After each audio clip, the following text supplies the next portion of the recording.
Magandang araw sa inyo mga bay, welcome back ulit sa ating channel at sa video ito update lang tayo sa kakatapos na laban ni Reggie Prograis at ni Devin Haney mga bay, ano?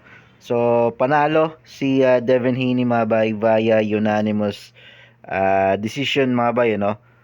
Uh, 122 107 yung scorecard ng tatlong judges, in favor lahat kay Devin Haney ang mga bayan. No?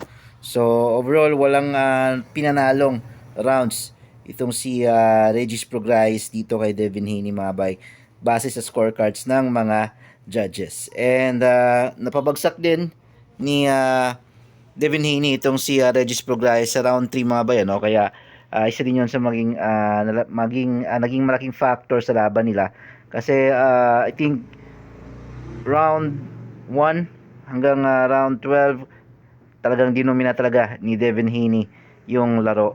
And kitang-kita talaga yung diferensya sa power, speed, syempre sa size mga bay, and then yung reach advantage na gamit talaga ng gusto ni Devin Haney dito kontra kay Regis Prograis. So ano na nga bang sunod kay Devin Haney mga bay, no?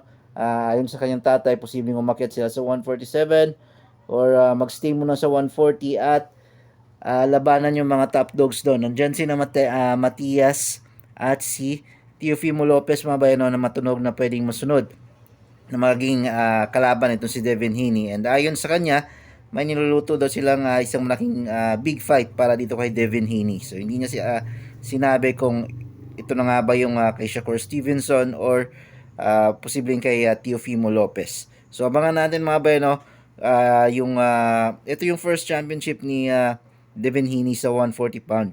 So si Devin Haney yung challenger dito.